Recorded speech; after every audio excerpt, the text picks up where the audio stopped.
Welcome to On the Bobble Podcast, episode 56. I'm your host, Sabasa J. Wada, and with me is my co-host, Yuki Lee Bender. And today we have a special guest with us today, and it is the Calling Queenstown champion, Darryn Ying. Welcome, Darryn Ying. You want to introduce yourself? Hi, thanks for having me on. Yep, so Darryn Ying, I'm from New Zealand, Auckland. Yeah, I've been playing Flesh and Blood for about 3 years now, I think. The first set I played was Monarch.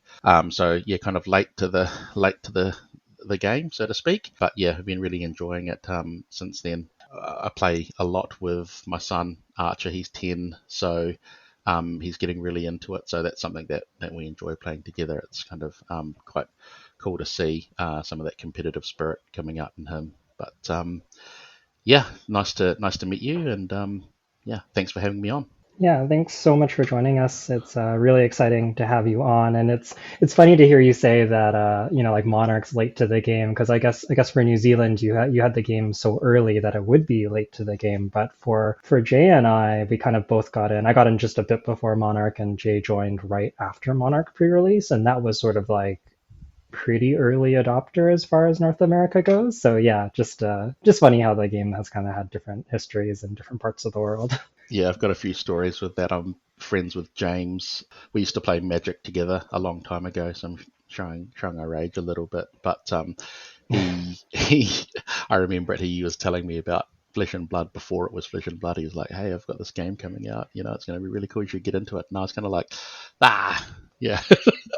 I'll check it out at some stage, and then it's probably one of the biggest regrets is not getting into it right from the start. But yeah, glad I'm here now. Yeah, well, you got into it when you did, and you had a huge win in Queenstown. Congratulations again on that. Do you want to start off there? How was Queenstown for you? Have you been to Queenstown before? Are you from there or a different part of New Zealand? What was the venue like?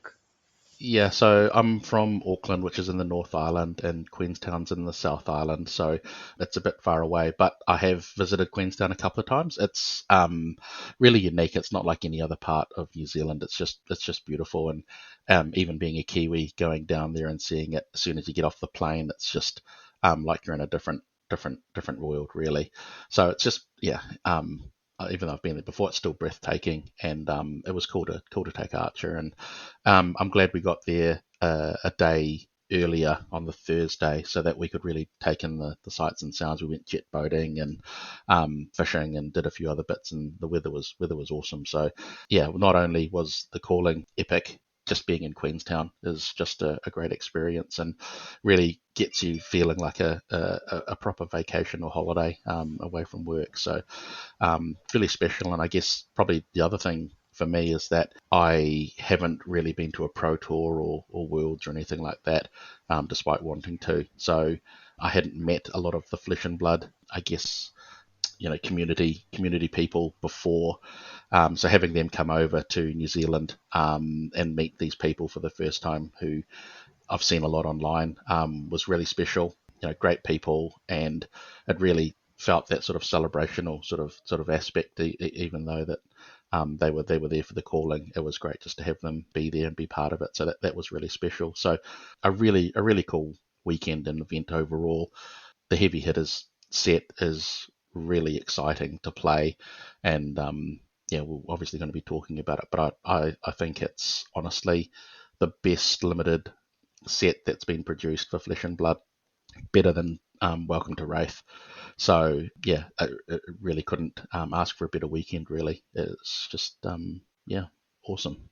Sorry, is it summer weather in Queenstown or in Australia right now, right? Yeah, that's the crazy Southern Hemisphere thing. Yeah, so our Christmases, yeah, they're really hot at summer. So we have for Christmas we go to the beach and have barbecues, whereas I think in the States it's a bit colder. Yeah, we had like a heavy snow day, at least in Vancouver, like last week. So it snowed it snowed really hard here in Vancouver. Yeah, I'll have to go visit one day. Yeah, Canada's definitely on the bucket list.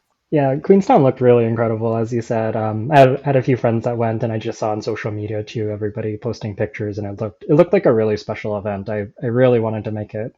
I really wanted to make it out, and I just couldn't quite make it work with everything that's going on in my personal life right now. But in the future. But I definitely was like looking at the photos and everything. It's like, oh, everyone's having such a good time. I wish I was there. So a bit envious of you getting to play such an awesome event, but sounds like a lot of fun. So that means because you won the calling, you have a PTI now. Are you planning on using it to attend Worlds next or Pro Tour next? Yeah, definitely. I mean, I just narrowly missed out in the Calling Auckland last year playing the Battle Hardened, coming third. So I missed out on the PTI, and that was something that haunted me. So I'm glad I've got the chance now, and I have won. So the plan is I've got some friends. Yeah, just shout out to Jonathan and Dave, who I've played games with for a long time. They were kind of my team for this event, and Sam and Gary as well, who are Auckland sort of fab players who I play a lot of limited with and kind of bounce some ideas off. But I think the plan would be to try and get a group of us to get some PTIs, Big Bro Steel win, and probably have a few of us go over at the same time. But I think Worlds would definitely be something that I'd be keen to check out. But we'll just see how the schedules align, I think. Yeah, hopefully I qualify for Worlds Turn. Maybe we can see each other then. Oh, definitely. Yeah, definitely keen to meet Yeah. up. Awesome. So then this episode we'll be talking about the core mechanics and classes and heavy hitters. And we'll be asking Darryn on his insights on having played with the set and winning the calling. And how many drafts did you get to do at the calling, actually? Was it 3 drafts or was it 2 drafts? Yeah, unfortunately, due to the number, it was just under the cap for having 2 drafts. So day 1 was 8 rounds of sealed, and then day 2 was a single draft and then a cut to top 8. So it's a little bit odd just because of the numbers. I think we were just a few players short of having to do 2 drafts on day 2. I mean, I think that worked out for me personally because being, I guess, from a bit of a smaller team and probably wanting to just capitalize on the fact that I went 7-1 in the sealed on the first day, probably just trying to minimize the amount of drafts that we were doing for day 2 before the cut was kind of perfect for me. And that was kind of shown because I went 1-2 in the draft and just bubbled in on 8th. So yeah, that was interesting. But basically, I managed to do a world premiere, which is a sealed pool. This was the day before the calling, and then they did a couple of other sort of sealeds that night, and I think I only did one before going to dinner. And then there was the day 1 of the calling, which was a sealed pool. And then that night, because I made day 2, I did an on-demand draft, which was the first draft I'd ever done, obviously, of that set. And then just went straight into the day 2 with 1 draft under my belt. But everyone was in the same boat, and I think it was a great equalizer. So there's a lot of people that are really great at Flesh and Blood, but I think the set being so new and people actually having to play it for the first time is kind of a great equalizer in that field. So not a whole bunch of draft experience before heading into day 2, but that I think that was useful for me. It's kind of hard to get more than 1 draft in before on an event that happens before the pre-release, before the set comes out, on the weekend of all of the cards getting spoiled. So honestly, an insane, man. I wish I went to. That would have been a fun experience. Yeah, it was really cool. So you played. We saw your top 8, of course, where you won with Kasai. What about in your first draft on day 2 and your sealed pool? Was that also on Kasai? Did you play a different hero? Yeah, I'd be keen to hear your thoughts on this, but I basically played Kasai all day. It was in the sealed pool and in the first draft and in the top 8.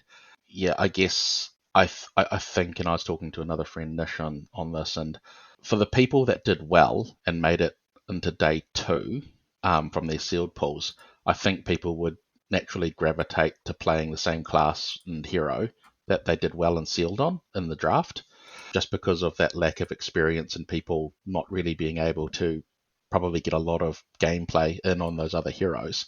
They're probably just going to revert to what they had most experience with.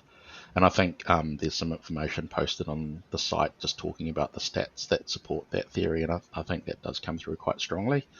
So for me it was Kasai right throughout. So I think that probably as we talk about the set, probably need to be mindful of that. I've got probably a bit of a more bias or more experience with the Kasai hero and how that plays out here. I have my teammates play quite a bit of Guardian and Brute as well, so we talked about that a little bit, and I've gathered some information around how I think those heroes play out as well. But yeah, I mean, it was Kasai right the way through for me. Yeah, and it was good. I think in the deck building, we can talk about this a little bit later, I did have quite a difficult choice to make because I think there was a strong case to play KO as well, but there were just one or two cards extra that were 3 blocks for Kasai that I thought just slightly pushed it over the edge, and so I ended up going X1 with Kasai, and so I'm pleased with that decision. I guess that's a question that I had was how many cards did you play in your sealed pool? I played about between 33 and 35, depending on the matchup. Mm-hmm. So one of the things that I think people will find is that it's quite different to Bright Lights. The format, there's got a lot of 2 blocks in it. It's quite an aggressive format. There's a lot of trading going on. So you do have quite meaningful deck building decisions about how much filler or how many 2 blocks you can get away with in your deck.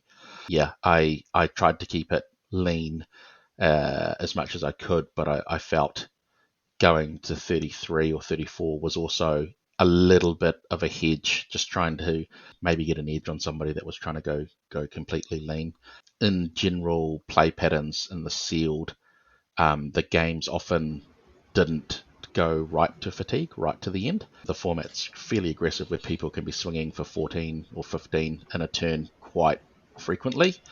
You do need to be mindful of that. I think they've got the balance quite right where fatigue does matter, but it's not really the only thing. So there were some games, particularly Guardian on Guardian, that did come down to the last cards in deck. Generally speaking, in sealed, it was too aggressive for that. Okay. I guess we can move on to the actual sealed format more. You mentioned that there were some pretty big turns that could come out of some of the decks and that they could hit for, like 15 damage sometimes. In general, did you find that, did you find decks were playing like a lot of like 2-card hands and then setting up these bigger plays? Are you like trying to play these big hands and getting to low life totals like really quickly? Like, how is the format kind of like playing out in that way? Because I feel like, like if I think back to like Tales of Aria Sealed, like Briar is often trying to play like 4 or 5-card hands for the early parts of the game until we kind of get to like the end. Is that kind of how this plays out as well, or is it a little bit different? Yeah, my take on it is that a lot of those turn cycles will revolve around the agility tokens. So generally speaking, I think decks are primed to try and make use of a single blue in a given turn. And so there's a plethora of 3 for 7s, 2 for 6s, that type of thing in the set. And so it's very common for people to block with 2 cards and present 7 back off a 2-card hand. The thing that is really the difference for that is generally the spike turns are the heroes that you can get access to agility. And so they'll have a setup and then preserve a 4-card hand and come back for 14. I guess the thing that stands out is the heroes that have access to agility tokens. They tend to be able to produce them quite consistently, and so even though they're swinging for 14 on a turn, as part of that, they're usually playing a buff and getting another agility token, so that even though your opponent can full block, 4-card block, still leak some damage, you've still got tempo and you've still got another big turn for the following. So particularly with KO, that seems to be something that is a very real proposition where they just continue to be hyper aggressive turn on turn. Yeah, it's kind of maneuvering around to try and leak as little damage as possible for you to steal tempo back by trying to have a big turn yourself, which is either a buffed single large attack or 2 large attacks through an agility. I guess we can talk a little bit more about the tokens then. What do you think? You think the agility token is the best token out of the 3 tokens we can make, like the might, vigor, or agility? Yeah, I think that's fair. There's obviously synergies within each of the heroes that are better with a particular type of token. So, for example, the Guardian with a Might token gets on-hit benefits for some of their cards, such as Concuss, which makes you discard a card from your hand if you get hit by it, or the Command card, which destroys Arsenal if it's got power greater than its base. But generally speaking, my evaluation is that Agility is the best token of them all. It does have some downsides in that multiple agility tokens don't really do anything, but in terms of a single token, it's often quite backbreaking and results in 14 damage turns, or even off an agility token. It's not ideal, but in Kasai, for example, you could block with most of your hand and just keep a yellow or a blue and still come back for four or six. So yeah, I mean, I definitely think agility is the best token by a decent amount. Yeah, that's fair. That's fair. Just like being able to produce like 14 damage turns kind of seems kind of insane because at first glance, like it doesn't seem like you can actually come in for more than like 6 or 7 damage in this set without the agility token. Yeah, that's right. I think the general sort of play patterns that I felt worked best. I was trying to build decks that just operated off a single blue, so as many of the 3 for 7s as you could, but trying to balance that with, in Warrior especially, and Brute has access to this as well, a lot of the one cost pumps for 3. And then you can just within your pool look for some of the two cost attacks as well. So off the single blue, you could either come in for a 3 for 7 or for a 2 cost pumped by a 1 cost for 9, say. So yeah, that's I guess probably sort of the default sort of build that I was trying to go for a lot of my decks. It kind of reminds me a lot of Icelander in some ways, where you're just trying to get efficiency out of that single blue, and yeah, go from there. It's quite powerful, that strategy, and that you can arsenal the 3 for 7, or you can arsenal the 1 cost buff and just navigate the turns accordingly. Just matching up the resources to match, and then that flexibility where if you try and make sure that your deck's just not 3 for 7s and it has those buffs as well. It means that if there's an off turn by your opponent, you can obviously buff the 3 cost as well. So it's just that efficiency to ensure that you're using as many of your cards and resources every turn as possible. One other thing that I had to question about for this format is how good do you think the gold tokens are in this set, and like how often did you see your opponent make them, or if you made them yourself? Yeah, I think that's a tricky one. The gold is probably the hardest to figure out of each of the tokens, but I think there are some cards that are the payoffs for that, and so there's a cycle of cards that if you've drawn a card for the turn, you get a benefit, and so they're shared between each of the classes. They're not class specific, so to speak. So they obviously synergize with it. I think what you often saw with the gold is that people would dig for specific cards, so in-game win conditions, maybe an overpower card or a specific defense react, or trying to cycle resources. So commonly, it's quite a tempo-oriented format where if you draw 4 reds, it's quite fatal or detrimental. So trying to turn 2 reds into a blue off a gold, or a yellow into a blue, was something that was quite useful in some spots as well. You could try, and if you drawn say 3 blues in your hand, try and turn a blue into a red. But I guess where that shines is in Kasai. I think she's got a bit of an edge because she gets an inherent benefit, the card draw as well. So yeah, the gold one is a little bit tricky.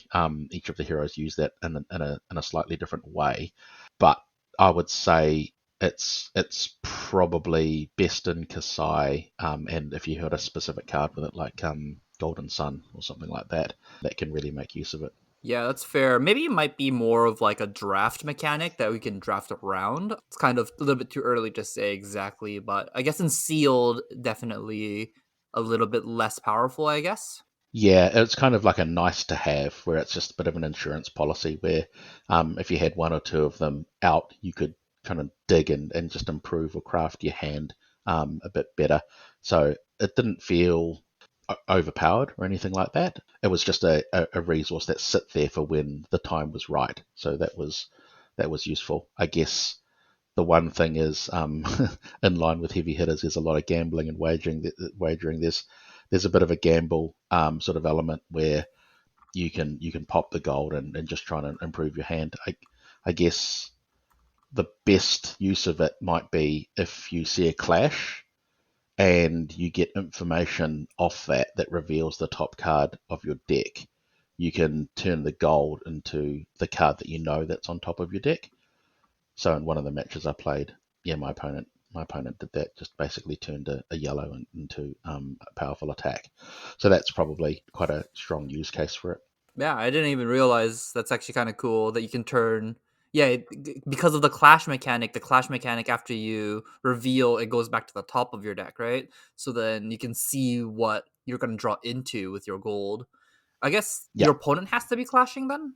yeah. So You can clash when you block. so you play a block, you clash, you reveal, and then going into your turn, you can make a determination if the top card of your deck's better than the gold. Oh, I see.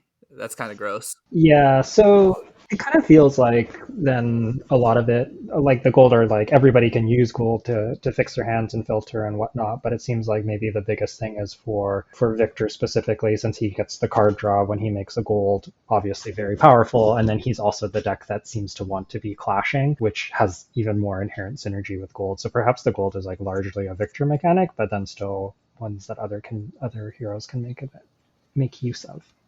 Yeah, definitely. One thing to bear in mind with Victor is, I think the wording on him is it has to be when you create a gold off an effect that he controls.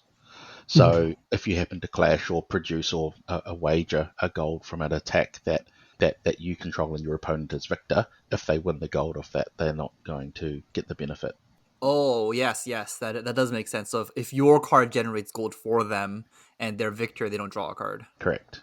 So you can like money where your mouth is and not worry about them like blocking it out and drawing a card. Okay. Yeah, that seems actually like a thing that people might do on the pre-release day where like, oh, my card gonna make gold, so let's not play against Victor. But that's not true. You can just still play it, and if they make the gold off it, they don't actually get any benefits or not some crazy benefits off it, like draw a card. Okay, I guess you want to move on and talk about the actual classes then? Let's talk about the classes specifically in Sealed because the pre-release is coming up. Do we want to just jump right into Guardian because we were on the topic of Victor already? I guess that makes sense. Let's talk about Guardian first. So we have Betsy and Victor. I guess you want to talk about Victor first, or do you want to talk about the Guardian mechanic as a whole? Yeah, I guess probably just wanted to start a little bit with my thoughts on the heroes, where in Sealed there seems to be a standout in each of the classes. We can cut into each of the specific classes as well, but Kasai for Warrior, KO for Brute, and Betsy for Guardian do seem to be significantly more intuitive to play and get access to the right cards in a sealed pool within a sealed format. The other heroes are, I guess, considered secondary, and this was the common consensus from a lot of people that I spoke to over the weekend that you needed a very good reason to be playing the other heroes outside of those three, and usually that was due to a specialization, a really powerful bomb, majestic, or piece of equipment, rather than a card pool that was really drawing into that archetype. So that might be something that comes out more strongly in draft, but for sealed, it was quite sort of difficult to find the rationale to play those counterpart heroes within class. But yeah, I guess Guardian specifically, Betsy was definitely the sort of premier choice for people in the sealed format. Just having the ability to make use of the extra resources is quite powerful.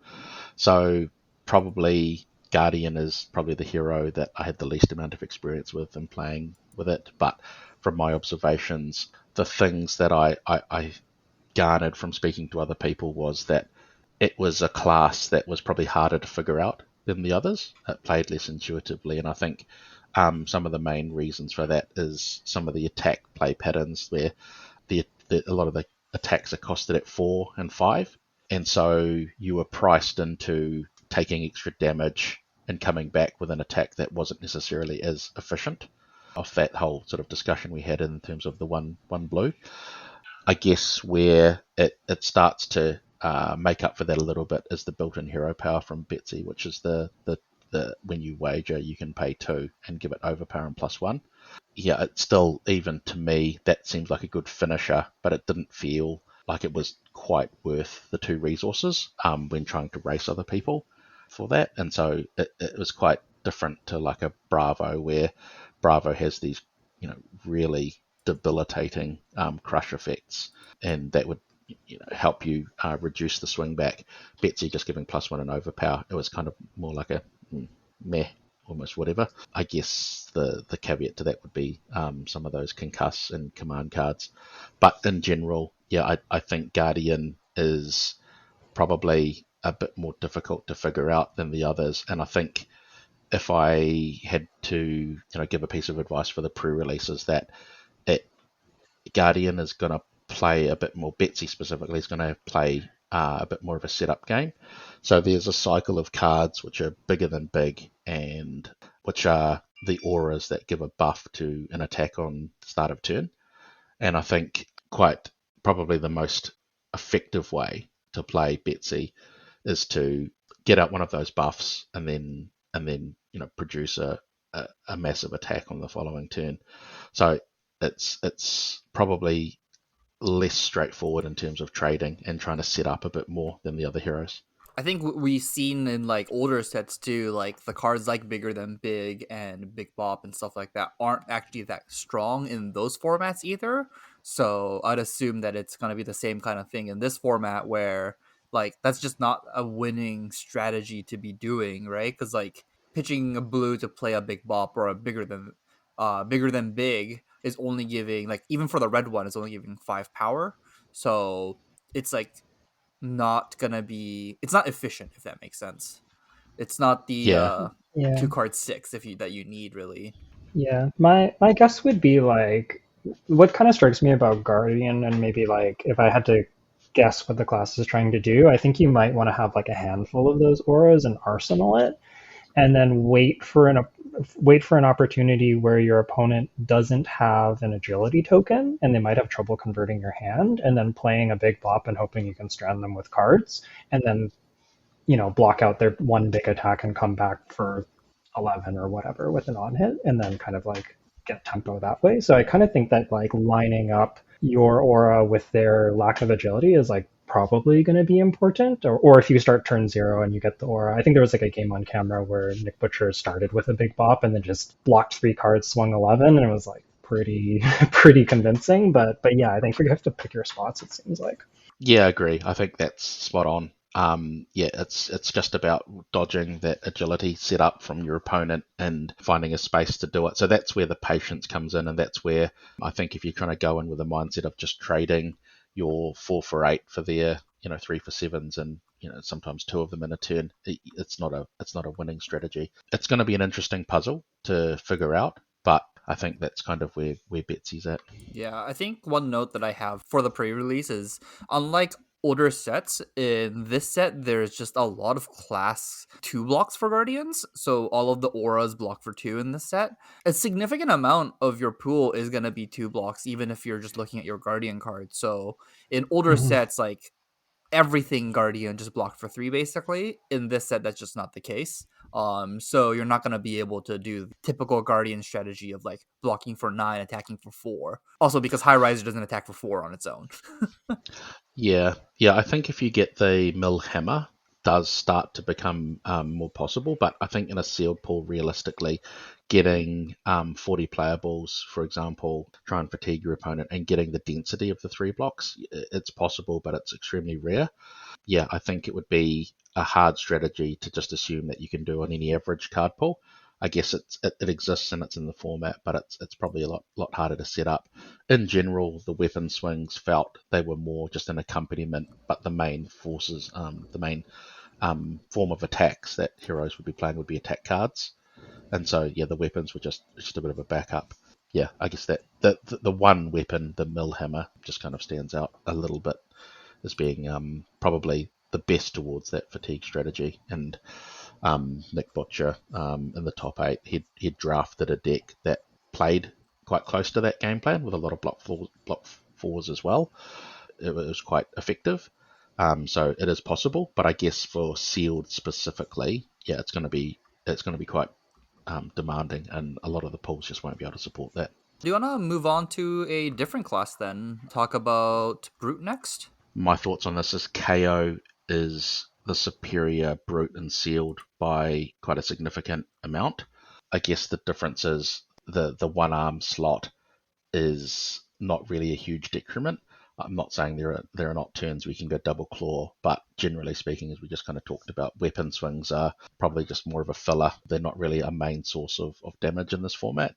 One thing I just want to say before you continue actually is at the calling we actually see what like the players played for the sealed portion, and just for the brutes there were 78 KOs and there were 9 Reinhardts, almost like a 10-1, right, or like a 9-1. It's significant amount of people played KO over Reinhardt, and I think it's that's kind of telling. And if my graph here is correct, it looks like 0% of the Reinhardts day 2'd that played Reinhardt. So For pre-release, pretty safe to say you probably shouldn't be Reinhardt. Having all the sixes just seems like very obviously advantageous in sealed, where you don't really get to tailor your deck and like wind up with enough 6 power density. Like this is often the case. Yeah, KO just like having your 5s be effectively 6s just seems so much more consistent and easy to come together. Absolutely, that's the key thing. So for sealed, the ability to turn all your 5s into 6s, there's just not enough to support that for Reinhardt. And then you could talk about intimidate in the raw probably not being the best keyword unless you have sort of a tipping point of intimidate where you can consistently do that to push damage.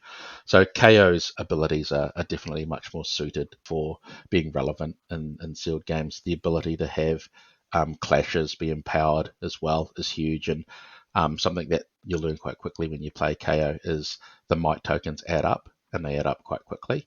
Yeah, it's really lots of play in KO when you're able to, for example, discard an agile wind up, which is the 7 power at red, discard at instant to make an agility token.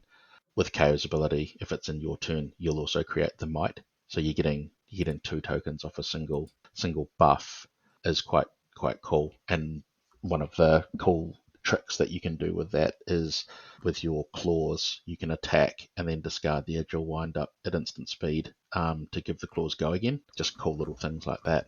You kind of mentioned already at the start that agilities are really important, and Brute is able to make agilities. Their tokens are agilities and mights. Are there any agility makers that are especially like ones to look out for? Like you mentioned the windups. Are there any other ones that you're like really looking for or really like stood out for you when you were playing against KOs? Any card that has the word agility on it is going to be powerful. I think the best ones are the ones that guaranteed agility rather than conditional. But even the conditional ones are really good as well. I think probably the power cards that would push you towards Brute and KO would be some of the zero blocks, so Bear Fangs and Wild Ride. They're both extremely powerful. They both hit almost, quite frequently due to his ability to give +1 power. They are the difference makers that probably mean that KO probably has the best output out of all of the heroes in the game, and so you do just have to manage the fact that they're non-blocks. Yeah, they're cards that actively make me want to play KO.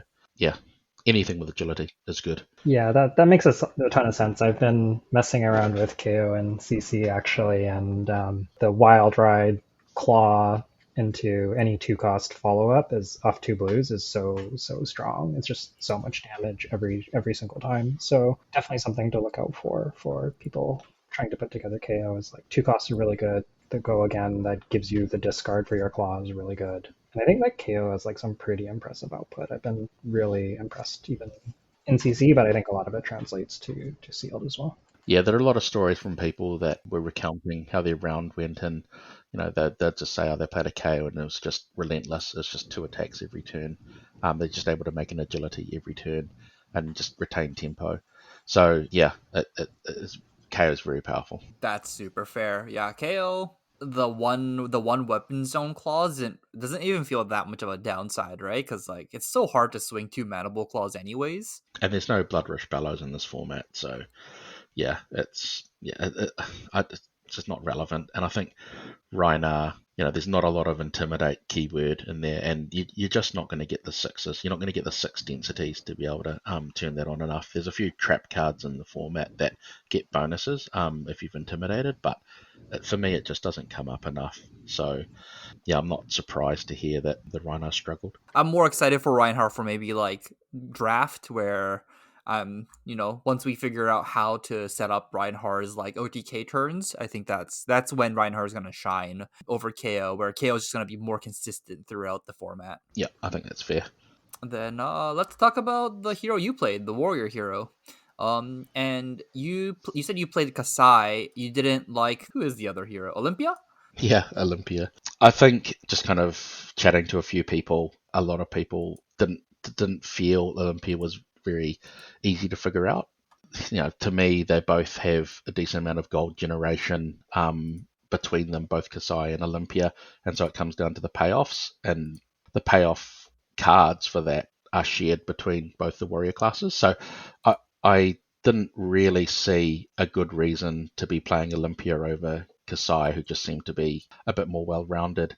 I guess, again, the only thing that strikes me as a good reason to play Olympia would be the specializations. So there's some good armor. There's a card, I think it's a blue block 3, that's an attack react for Olympia.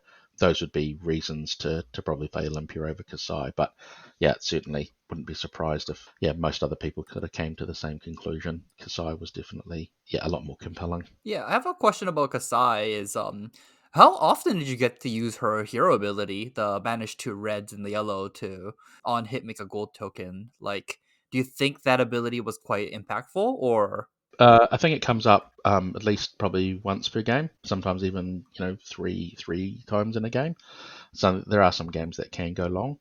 The thing to note with that is that it's any of the swords that hit. So if you activate it at the start of your turn and you swing with both of your weapons, only one of them needs to have hit to create the gold. Yeah, I think it's just a good little bonus for free. I don't think it necessarily factors into deck building decisions within sealed or anything like that. You're basically just going to play your entire pool almost anyways. So yeah, I think that does come up a lot. I happened to get the Majestic in one of the pools. I think it was on the Premiere, which is you can turn gold into the cell swords, raise an army. I think it it seemed like it was going to be really powerful, but it was quite depressing at how hard it was to actually get off. Creating the gold is no easy feat, and then being able to have the guard make the cell sword, but the cell swords only actually can get go again if you've attacked with a weapon. So you need to have an agility token to swing with a weapon, then swing with a cell sword. It's definitely more of a constructed card.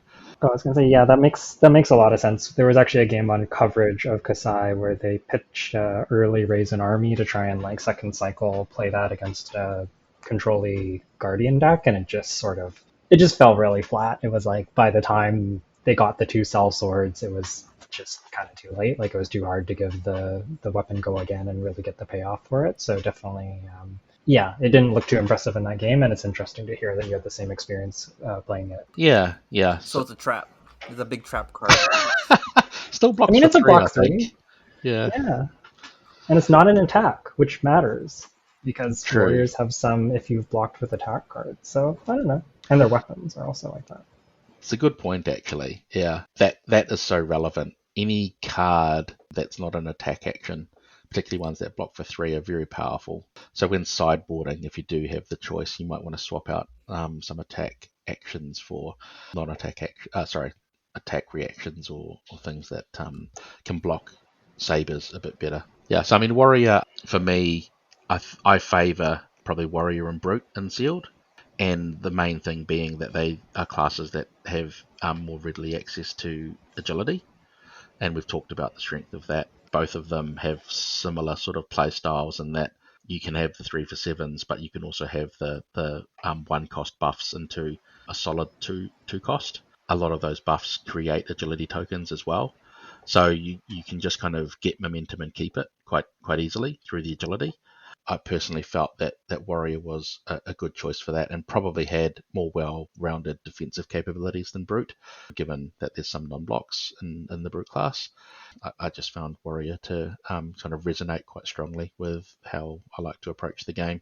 So that makes a ton of sense. We've talked about how strong the agilities are and how important they are, and I noticed that a lot of the agility cards are actually hybrid warrior brutes. So I foresee some people kind of like winding up in a spot where they have a lot of these hybrid warrior brute cards that make agilities, and they're trying to decide between either KO or Kasai. You mentioned KO had some real key cards like Wild Rides and the Bear Fangs. What kind of cards are you looking for that make you go, yeah, this is a warrior pool rather than a brute pool? Yeah, I think that's the difficult part. I think the blocking again is something that can be the difference. And so when I had the choice between Brute and Warrior, I just literally added up the amount of 3 blocks, and there were 2 more in the Warrior pool. So I ended up playing it. I mean, that's just one metric. Obviously, there's a lot of other things that you can be looking at, but um, yeah, I think Warrior in general, there's a large benefit to be playing where a lot of the games come down to a end game state where both players are on low life, and having attack reactions is a significant advantage in that game state where you create lose-lose situations for your opponent. So even if they know or suspect that you have a attack react and they're on 2 life, they can't really enter into an overblocking situation because they just become fatigued. So I think Warrior has a significant advantage in those types of game states. Comes up, and probably the other thing worth mentioning is that Overpower is a decent finisher for a lot of the classes in this format. It's quite prevalent, and so having attack reactions is something else that bolsters your defensive capabilities against Overpower, and that's just the point of difference between Warrior and Brute in this format.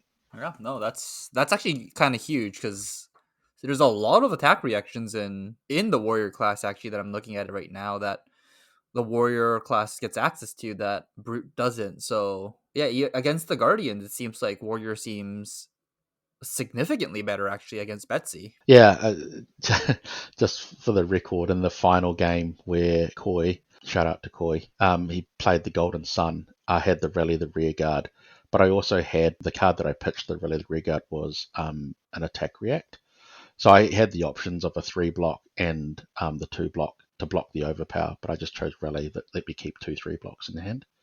Yeah, Rally was great, but it was kind of an either or. But yeah, I mean, being able to fend off overpower more readily, which is quite a common way to end a game, I think is definitely an advantage of Warrior. Probably one thing just to mention as well is the downside to Warrior, I guess, would be clash mechanic. So it's probably the weakest out of all of them to win clashes due to the amount of attack reactions that you've got in your deck. But that's not to say that you're dead in the water. You're trying to pack a lot of 7 powers in your deck as well, so you can get lucky and hit some off the top like I did. It's probably one of the downsides of Warrior. Yeah, so let's start talking about the mechanics more specifically. So yeah, let's start with the wager mechanic. How important do you think the wager mechanic was, like to win or to lose it? Yeah, wagering's really cool. Like, I think the guys have done an awesome job with this set. It's really fun to play, and could almost write a bit of a thesis on when to wager and when to not, because I'm sure there's a lot of different views, and there's a lot of different variables in a particular situation that goes into the decision making. But I guess to simplify things and just talk about it at a macro level, you generally want to wager when you want to incentivize your opponent to block out. And so, that's probably your starting point, and then you go from there. I guess at a micro level, there's a whole bunch of other things that you'll need to factor into the thinking, like how much the attack is, if it's for 7, if it's for a break point, how much armor that they have, and what they stand to gain from it, and what you stand to gain from it. And all of these little things kind of go into the melting pot of the decision making. So yeah, it's interesting, but I guess what I found is that my strategy was earlier on in the game when we're both at higher life totals.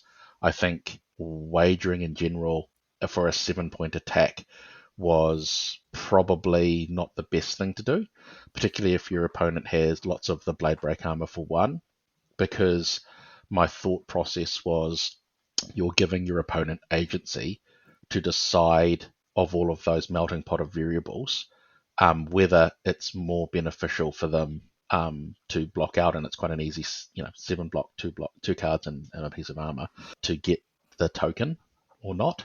So it's quite risky to do so when they have all of those resources available. And then kind of inversely, I guess, towards the end of the game, when they're on low life, 1 or 2, your opponent is incentivized to block out anyways. So wagering at that point in time seems risky, particularly if it's something like agility or vigor, which can really turn a 1-card hand from them into a decent swing back. So I guess where I found it most interesting was the midpoints of the game, where you're both at sort of that 10, 11 sort of life point total. A lot of your armor's gone, and you're really trying to create a difficult spot for your opponent where it's taking the agency away from them for an easy block. So if they have no blade break and you're presenting 7, it's a very meaningful decision for them whether to block out and gain that or not.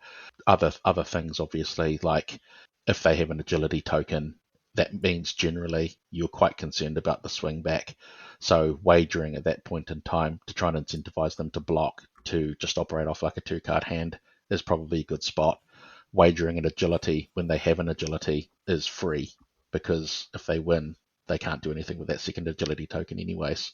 Yeah, it's really cool. It's a really fun mechanic to play around. It would be kind of almost impossible to create a heuristic that just said in this situation you wager and you don't. It's a lot of things that kind of go into that evaluation. So yeah, I think it's probably just a feel thing. So people just trying it out for themselves and seeing what works for them is probably the way to go. Yeah, no, this mechanic is the most interesting mechanic for me. Is like you really get to have the initiative to ask your opponent to block the card out or to not block the card, or you have the option to give a card an on hit is kind of sweet in the set. Oh, sorry, I was just going to add one thing. Probably the sweet spot is if you manage to get a buffed wager attack where the number is so huge, like it's 11 or 13 or something like that, and they just simply can't block it out anyways. Well, then that's obviously free and a bit of a no-brainer. But yeah, where it's most interesting, where it's where you create those really meaningful, crunchy decisions for them. Yeah, I was just going to say that I've played with Wager a little bit in CC, and so many of the things that you said really resonate with me. I think that like another good way to think about it is remember all the tokens go away at the start of turn no matter what. So there's certain spots where like the agility tokens, especially into like a guardian, you might know can't be useful. Like if your opponent doesn't have the equipment like you were talking about and you're presenting a 7, if they don't have like a 4 block in hand, which there aren't that many of them, then if they give you 3 cards, like a guardian can't make use of that agility token because their weapon costs 3, whereas like a warrior can swing 2 sabers. And brute's sort of like a similar thing. If brute is on 1 card, like all they can do is swing their claw, or arsenal, or play. If it's a 0-cost card, they can play their 0-cost card, but they're never going to use that agility. So I found thinking about like how can my opponent best use this card to be like a useful lens, or best use this token that I'm giving them if they block it out, to be a really useful lens for evaluating wager. Yeah, unlike quicken tokens, agility tokens have to pop. Same for the might and the vigor token. Like they just have to pop at the beginning of the turn, and they have to make use of it at that turn. And if they can't, the wager was free, right? So it's like it's also another back and forth with your opponent of like if they block with 3 cards, can they even actually use the vigor token or even the might token? It's a kind of a sick mini game that you can play with your opponent. Warrior has access to, I think they're rare, but they have access to attack reacts that trigger if you've wagered or not. So there's another mini mind game that you can play with Warrior, which is wagering bluff the 0-cost attack react. So often when you're against opponent, wagering and having the attack react as a warrior is a huge advantage. So you can kind of play a lot of mind games with that, where if they want to block for 7 exactly, you can obviously come over the top relatively easily if you've got the resources and cards remaining. but specifically there's a zero cost cycle in Warrior that is, if you've wagered, you can give it +3. So that's something to be mindful of as well. So even you can even be tricky with that, where even if they're on 1 life, you can come in and just say that the attack is wagered regardless, which typically is meaningful because the on hit means death anyways. But because you've wagered, you're kind of bluffing the fact that you have this zero cost. I mean, and they're probably at that stage of the game. It's difficult to play around that sort of thing anyways, but just interesting to note. Yeah, honestly, that'll be a sick spot where you wager a card that you know is going to be super beneficial for your opponent, so you try and get them to overblock for 3 more. That would be a sweet thing against like a really strong player. Yeah, you'd be really doing it. I think, yeah, that's a good spot, isn't it? I'll think about it. I'll use it against players that seem to be thinking a lot, where if they know I'm good, and then if they know they're good, then you might be able to like get them to overblock for 3 on a random wager spot and force them to overblock on a turn that that could kill you otherwise. That's actually cool. That's cool. Now I know I'm just gonna play against you, and you're gonna do this to me, and I'm just gonna look at you and be like, why are you doing this? Yeah, and then you're just gonna like you're gonna block it out just enough, and then I'm gonna be like, oh, you got me, and then I get blown out. Okay, let's move on and talk about the other mechanic of the set, which is Clash. Clash is just both players reveal the top card of the deck, and you're looking at the power on the card revealed, and you win the Clash if the card is higher power. What happens if it's a tie? They just both go back on top and there's no winner. Yeah, so Clash is interesting. I'm still new to the format, but they seem really powerful. Not necessarily so much for the effect, because some of them are quite random. Like if you win a Clash, I think you might get a small incremental piece of value. But generally, that they're 3 and 4 card, 3 and 4 defense cards. We talked about this a little bit already, but there's a lot of 2 blocks in the set, and so anything that blocks for 4 is just amazing. Probably, definitely in high pick order and draft. The Clash cards that attack, I think there's a cycle that attack for 6. They cost 2, Yep, they cost maybe 3. Yeah, it costs 2. Yeah, cost 2, attack for 6 at red, and block for 3. That is very solid all round, and they can give you Clash benefit. I guess something that came up from time to time is, unfortunately, as a warrior, you're a little bit negative EV to try and clash, and so one of them is the clash with agility, and so blocking in a dire spot for 4 is great, but probably being neg EV on a clash battle and then giving them an agility token is quite gross. But yeah, that's something that comes up. Probably a little trick that I didn't quite get to pull off, but is interesting because I thought about it, is there's some armor pieces that get better defense when you have a particular type of token. Each of the classes have them. In Warrior, for example, can block for 2 if you have a vigor and agility. So one of the things that you could really gamble if you needed to get an extra block would be to block with the armor, block with the clash card, win the clash, create the token, and have the armor be +1 defense if you win the clash. So if you're extremely desperate and keen to have a gamble, that's something that might be a spot that comes up. But yeah, I think probably like we talked about it before, using the information off the reveal is quite important. It's another thing to try and remember. It's quite hard to do if you're in a high pressure situation. But yeah, that information for yourself and for your opponent is probably something to take note of.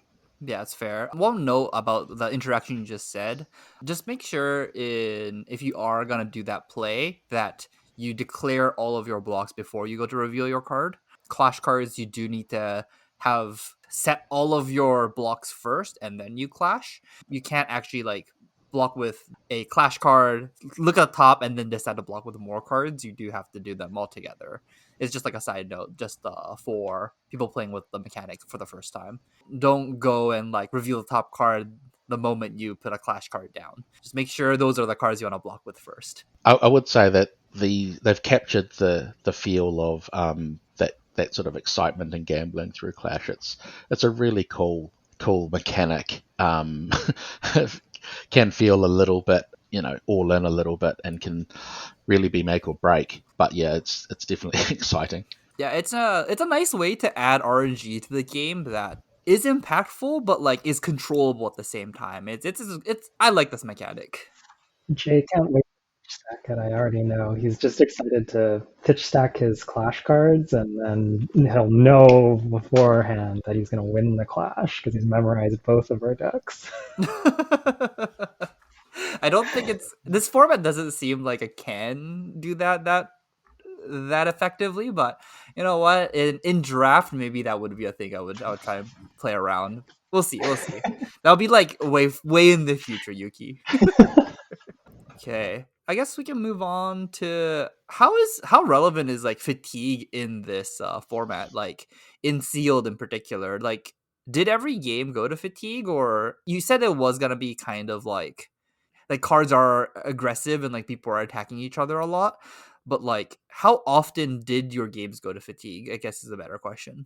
It's definitely a fatigue by damage. There's not a lot of reliance on weapon, so it's typically not full block out and come back with a hammer or anything like that. There's just too many 2 blocks. So a lot of people are just incentivized with those 2 blocks to just spend them on attack. So you're just trading, and that's why the 3 blocks are just so premium. Yeah, so I think trying to probably run closer to 30 is probably where you want to be. I think in my set around about 33, 34.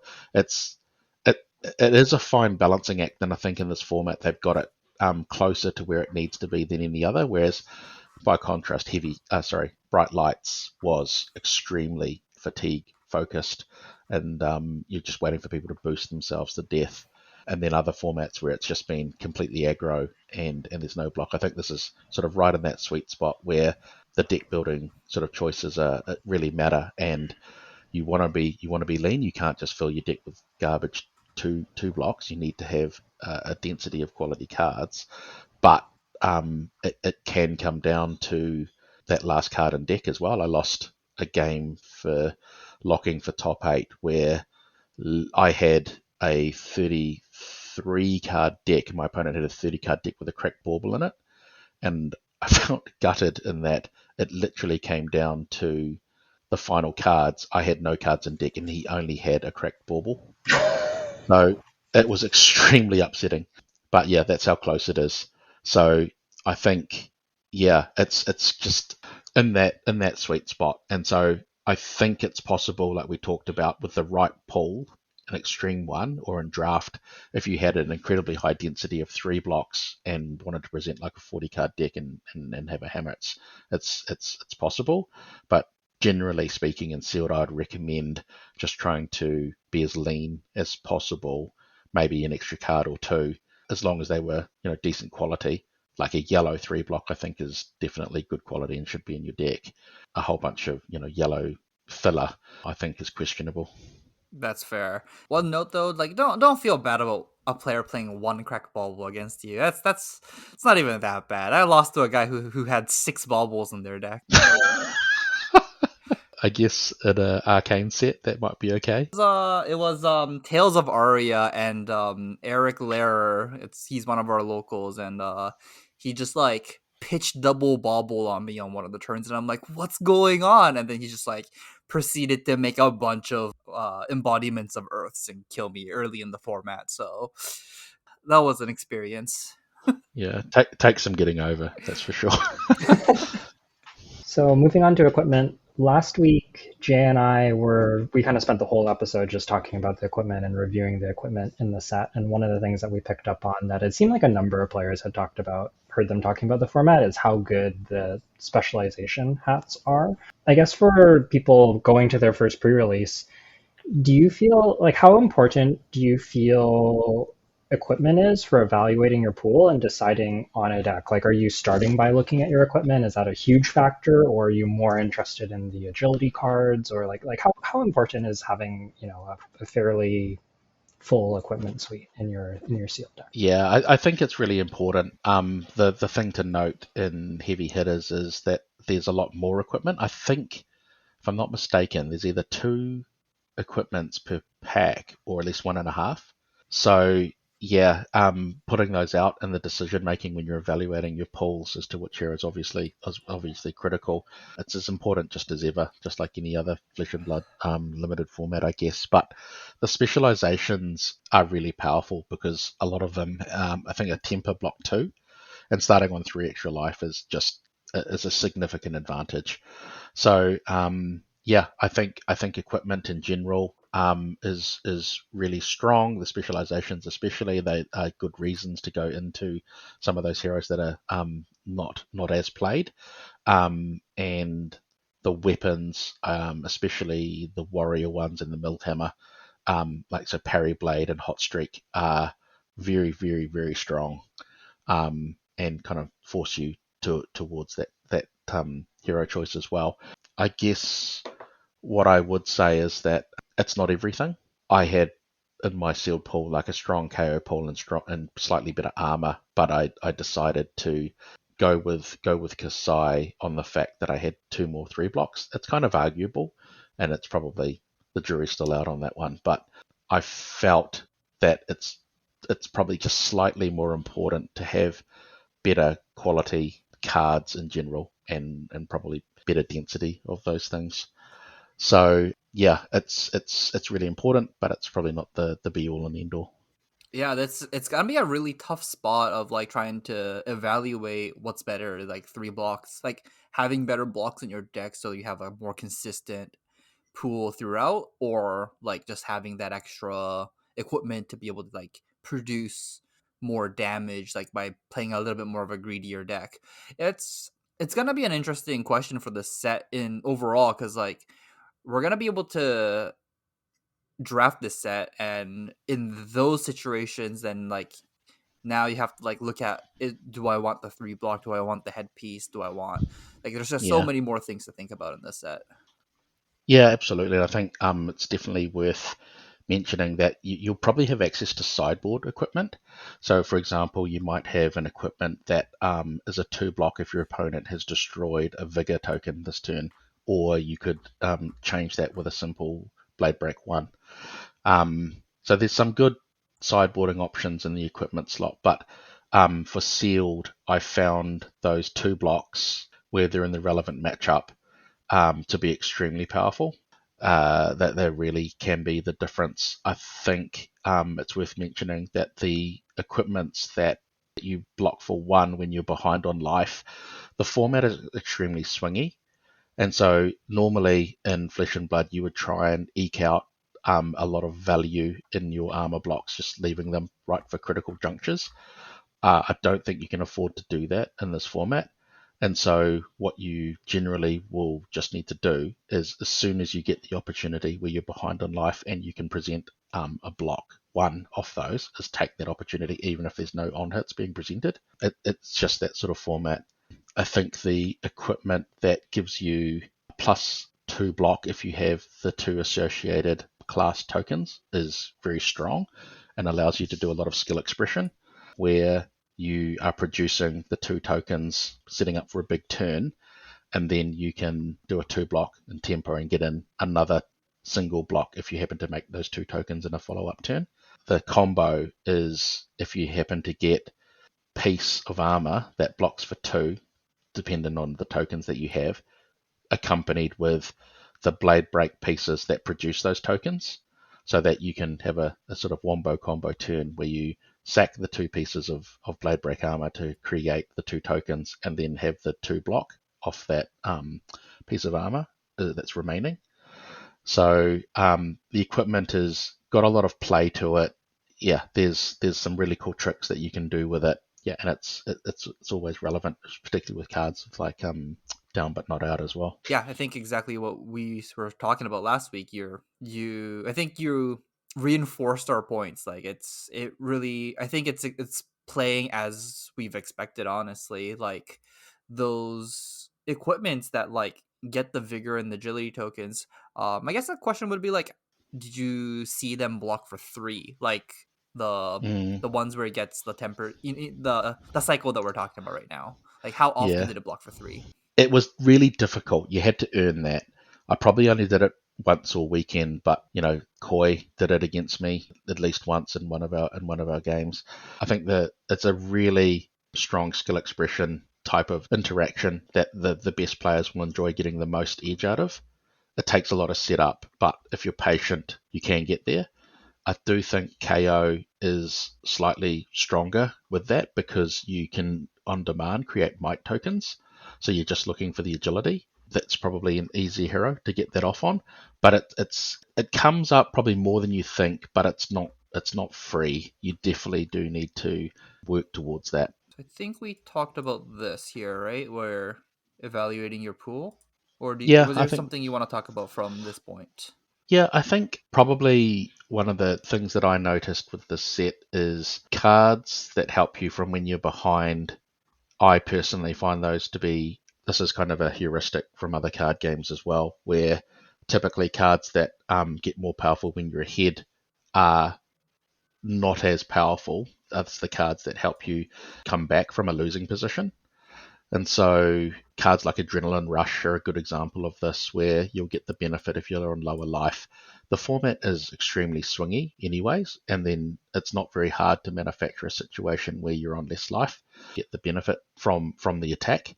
So I find those to be quite powerful cards. But one card I wanted to talk about in particular was Down But Not Out, which is a rare, but you'll probably see it more than you would expect. It's a 3 for 5 at red, and it blocks for 3, but it's got the 3 conditions on it, which check if you are behind in life, behind in equipment, and behind in tokens.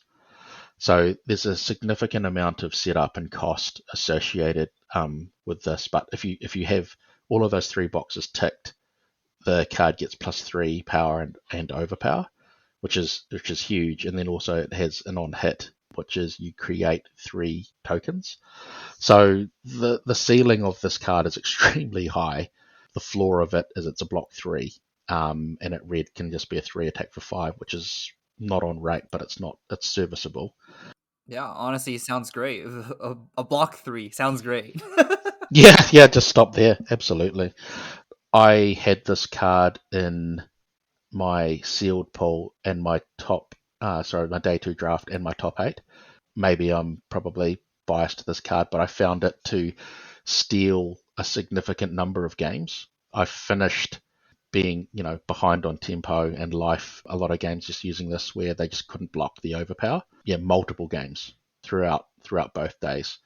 And so I think this card is a bomb and something to look out for. But I guess the point that I'm making is it's a card that helps you from when you're behind. And I think those are something to just be aware of and consider. Takes a lot of setup, this card, but it's probably proportional to the payoff that you get. I quite like the micro games that you have to consider throughout the game to manufacture the situation, because there's a lot to take in for it. But yeah, it's extremely rewarding if you do pull it off. That's fair. That's fair. Actually, now that I think about it, I think a strategy is like if you are ahead, it might just be a good idea to like use up all of your blade break armor quickly, so then they can't actually use down but not out. That seems like a very easy way to like prevent that card from actually killing you. Yeah, if you use up all of your armor, then they can't have fewer equipment, so this card will never trigger, even if they can meet all the other conditions. Yeah, I think that's definitely something to look out for, because there's a certain amount of agency if you're ahead in a game, and so throwing away extraneous equipment that particularly the ones that you need to be on lower life. If your opponent's on 1, then it's never going to be useful. So you might as well throw it away and mitigate the risk of them having this bomb come out of nowhere. Yeah, no, that makes sense. Probably just one other thing to mention. I mean, it's pretty specific to this card, but a lot of the times my opponent played it against me. I actually took twice, and I had the Sheltered Cove, I think it's called, the headpiece, which you can at instant speed pay 3 to sack it to prevent 2 damage. And they would attack me with this card, Down But Not Out, and have less equipment than me by 1. And in response, in the layer step, I can sacrifice the hat to be equal on equipment, and then it turns off all of that ability, so it becomes extremely anemic. So I guess when you're playing with this card, you also need to be aware of like your opponent's instant speed destruction abilities. Yeah, you want to play around that. And I guess, yeah, the other thing is, if you have go again on it, you'll have to just weigh up: is it worth attacking with it first, with it turned on, and ensuring you get the benefit, or risking an attack as your first attack that's not down but not out, and then blocking with the equipment, and then turning off your ability on the second attack. So yeah, it's quite a specific thing about the card, but it's a prime example of cards that pull you back from the brink, and yeah, it's those types of things that come in clutch, I think. Yeah, honestly, I didn't really like look at this card that deeply until now, but now that you're talking about it, this card does seem to be like maybe like the one of the most important rares in the set actually, because everyone can play it, and there's just like you're gonna see this card a lot, right? I think it's a bomb, and I think you'll see it a lot, and I think you'll see it at every color strip. It's good in every color, Yeah, I as it's a agree. block 3. On this note of the cards that are good from when you're behind, I kind of picked up on coverage that Rally the Rear Guard, especially the red one, was really, really impressive in these end games against Warriors where like you kind of talked about there's these like lose-lose scenarios with the attack reactions, and just sometimes having the option to block with the Rally the Rear Guard and then activate it as an instant to discard as like a pseudo defense reaction, which are so rare in this set, was like really, really, really impressive. So yeah, that was like another example of these cards that are really good, like in those endgame scenarios when you're behind, and one to look out for, I think. Yeah, and just to further cement that, I think Reinforce the Line, which is a rare, is A plus as well, because I think it's probably the only real 4 block that's a defense react in air quotes. There are the cycle of instant speed prevent 2 damage, and they create a token in class. But yeah, that it's very thin on the ground for defense reacts. Yeah, I think reinforced line is basically the only defense reaction in this set, essentially. Okay. I guess those were all the points that we had prepared. Do you have anything else you wanted to add before we close out the episode? Not really, other than just, it's a great set, and I encourage everyone to go out and play the pre-releases. It's really a lot of fun. Just experiment with some of the heroes there. I mean, I had a lot of fun in one of the sealeds playing KO.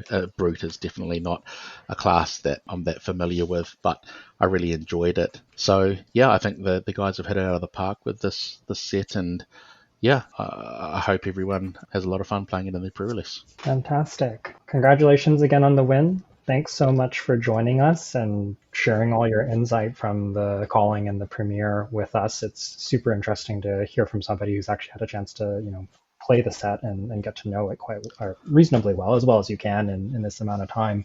Before we, or as we sign off here, we usually kind of let people know where they can find us. Are you on social media at all? Are you more kind of like private?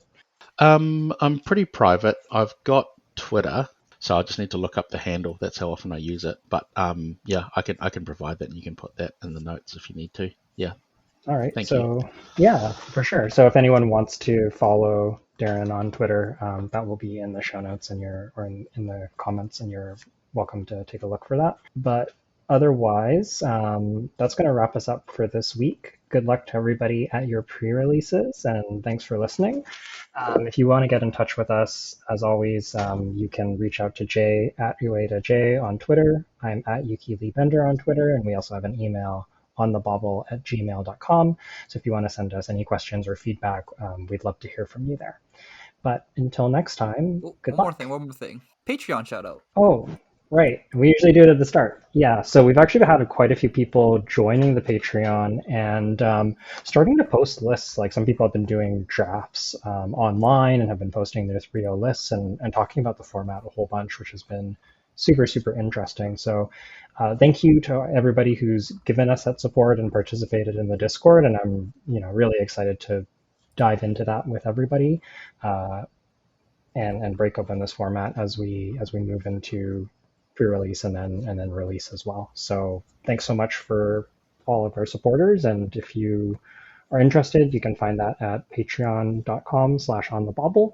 And if you're not able to give back to the show, that's okay too. Just listening, being here, talking about the show, that means a lot to us as well. So yeah, thanks to everybody on Patreon. Thanks very much for having me on. It's been fun. Yeah, it's been a blast. Thanks for joining us, Darryn.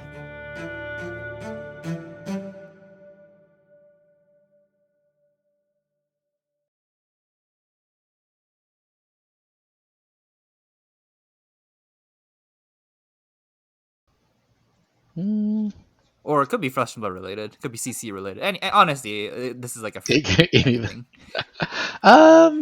No, I think we covered everything that I wanted to say. I think one of the main things was um, I haven't really been interviewed like that before at the Calling, and I got a bit overexcited and then forgot to give a shout out. So this is a good opportunity where I made sure at the start I kind of singled out my teammates. So I feel that was probably one of the main things, and so I think they'll be happy with that. I did get called out from my teammates for that, but hey, it's just all happening, and so yeah, I just forgot.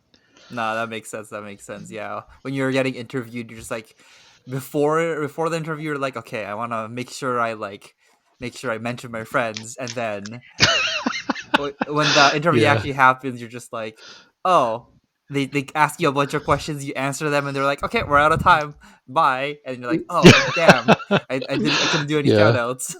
Yeah, yeah. I have definitely done this exact thing. And the other thing that's happened to me is as the number of people that I test with has gotten bigger and bigger, I've just like forgotten some people. Like one time, like I had Oh mostly no. tested with Nia, and then I just forgot to like I mentioned like almost everybody but Nia, and he's like, "You Oh didn't mention no. my name." I'm like, "Oh no, I'm so sorry." Oh, oh So no. you're not alone, and not getting the chance to shout people out is infinitely better than like forgetting one in particular person. Sorry, Nia, if you're listening. Um, yeah. Other than that, no, that's it. Okay, perfect. Okay, then we'll just close the episode here then.